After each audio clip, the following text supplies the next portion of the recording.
Hey YouTube, what's up? Big Z here. Welcome to another episode of Big Z's Cash City Picks. We are moving on to college week 8. And before we do so, let's take a quick look real quick at week 7. And what happened to us? We went 3-1. I think we're starting to maybe get a handle on this college stuff. It's on the wild side, but I think we're starting to read the numbers the right way. Always looking for opportunities, that is our goal. Trying to get a 65% win ratio, and we're still working on it. It was nice last week to call the USC game how it went. It was the truth. We knew we had to accept that loss. Notre Dame, I saw them as a stronger team. We took our money there in CashCity, not the way we want to.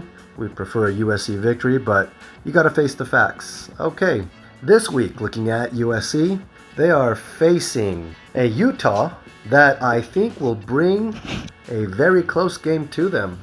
USC still has to deal with that weak defense. This rivalry game in the Pac-12 is going to have both teams showing up, underdog and all. So I expect intensity added to this game. We know that USC last week was defeated by its turnovers.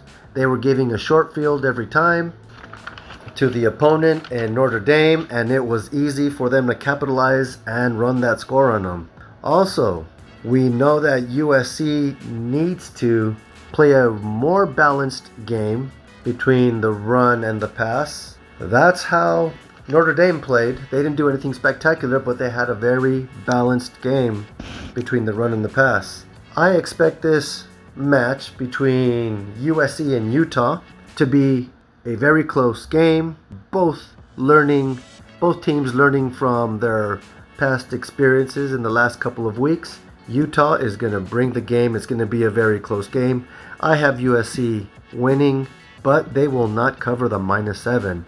Pick Utah plus 7 points. I think that will be the call in that game. Speaking of getting the hang of it, in week 8, last week Duke -3 covered easily against NC State. We knew that Riley Leonard, starting QB, had to sit out for an ankle injury. However, Duke's balanced attack gave them what they needed to easily cover that -3 point spread. Now they'll be facing Florida State, and I believe Riley Leonard, should he come back, if he comes back, actually all of this counts only if he comes back from that ankle sprain, I say he can handle a team like Florida State. Florida State hasn't really shown much this year. Yes, they have a ton of wins, but against who? They're rolling over softer teams like Syracuse and Virginia Tech. They beat Clemson in a close game, and Clemson is not what it used to be. I really like Duke's chances here. After all, they had a hard-fought game a couple weeks ago versus Notre Dame, and Riley Leonard, should he be healthy enough, he takes this game. He should be able to move well and make the passes he makes. He is a star quarterback.